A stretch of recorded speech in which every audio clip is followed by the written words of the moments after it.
Hello and welcome. Let's take a look at our top story. Now, voting has concluded in Bangladesh's 12th parliamentary election and the counting of votes has begun. Prime Minister Sheikh Hasina and her Awami League is expected to win the poll, while the main opposition party, the Bangladesh Nationalist Party, has boycotted the elections. Early results will be in by Monday morning. The Election Commission recorded about 27% voter turnout till 3 p.m. local time. The polling stations closed at 4 p.m. local time. In the year 2018, the country recorded a voter turnout of about 80%. Now, this was preceded with a lower turnout of about 39% in 2014.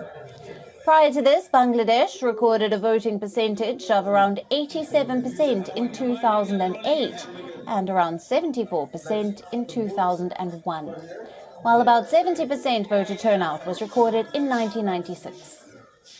Over 100 foreign observers were present at different polling booths across the country.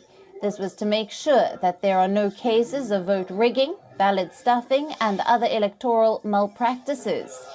A 3-member delegation from the Election Commission of India was also among the foreign observers in Dhaka. The United Nations had been monitoring the elections closely. Now, Sheikh Hasina voted shortly after the ballots opened at Dhaka City College polling centre. Her daughter, Saima Wazed, was accompanying her. The well-known Bangladeshi actor Firdaus Ahmed is contesting the polls on the Awami League ticket from the seat. Now, in the run-up to the polls, the Sheikh Hasina government has come under criticism for not stepping down to let a neutral caretaker government oversee the polls. Hasina and her Awami League party maintains that free and fair polls can be conducted in the country under the existing government and that there is no need for a caretaker government. The Bangladesh Nationalist Party has given a call for non-cooperation, urging people to boycott the elections.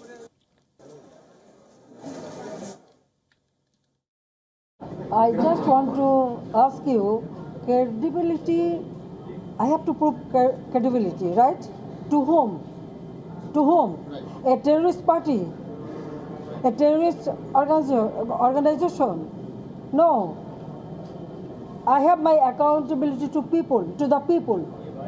Whether people accepted it or not, whether they have accepted this election or not, that is important.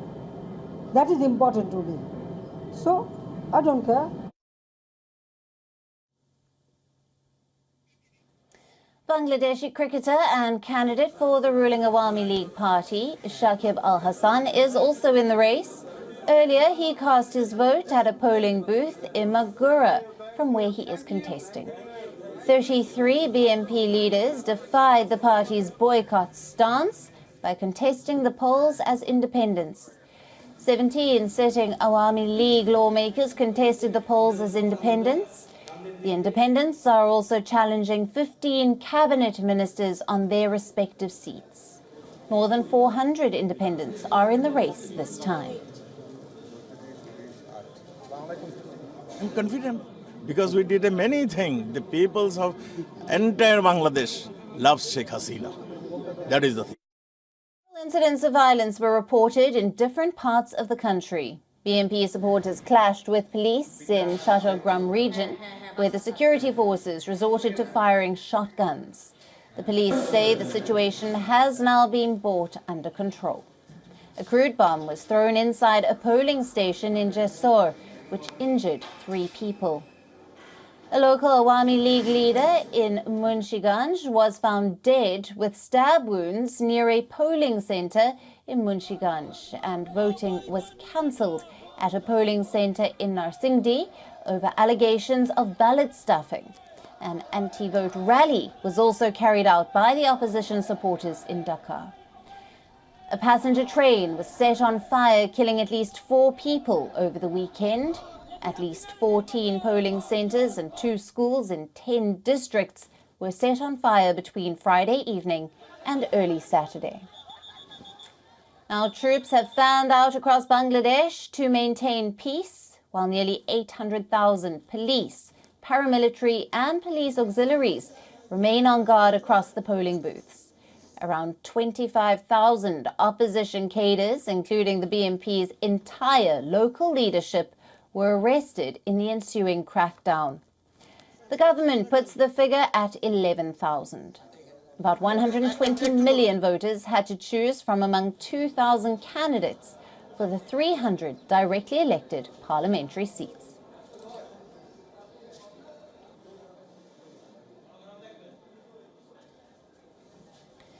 Now, for more on this, Barrister Rumin Farhana is joining us live from Dakar. Barrister Rumin Farhana is an advocate, Supreme Court, and former member of the Parliament of Bangladesh. Thank you for being with us. Now, the polls have closed with preliminary results expected tomorrow morning. This election has again been marred with violence. How do you see the polls panning out, given the scale of arson and violence in Bangladesh? You know, it was all expected because the election that government is trying to portray is not an election at all. It was all set before as if, who's going to be going to form the government, who will be the prime minister, who will be in the opposition. Everything was all set. So it's not an election in the eye of law, according to me. So far I'm concerned, I don't consider it as an election. It was Awami League versus Awami League nominated candidate versus Awami League dummy candidate versus Awami League alliance candidate versus Awami League supported Jatiyo Party candidate. So the violence that has carried out, it was between the Awami League nominated candidate mostly versus Awami League, the supported candidate, the independent candidate from Awami League. So it was all between Awami League and Awami League. Nothing was, BNP was not involved at all in those atrocities. And how do you assess the role of over 100 foreign observers who were present at different polling booths across the country? I haven't heard anything from them yet, but so far I know that no internationally recognized organization is observing this election this time. Neither EU nor UK nor any reputed organization from US is observing this election.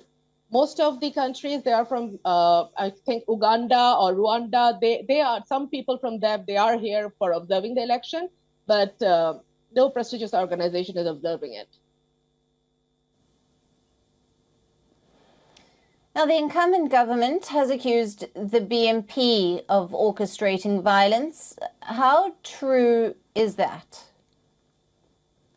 That's not true at all, because as you have already known, that more than 20,000 activists and workers of BNP are now in jail, starting from our Secretary General down the grassroots rebel activists.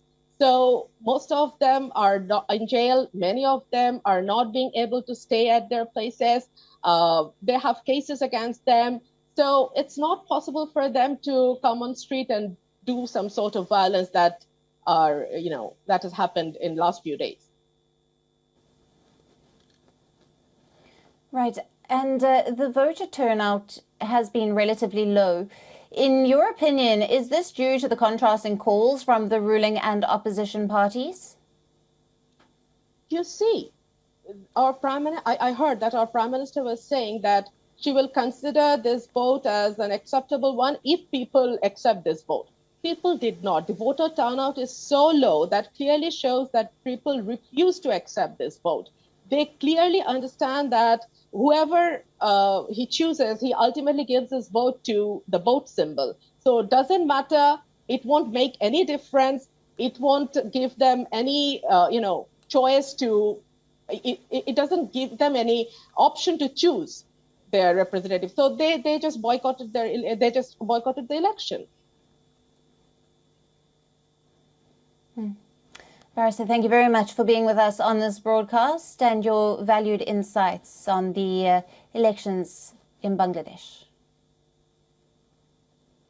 Thank you.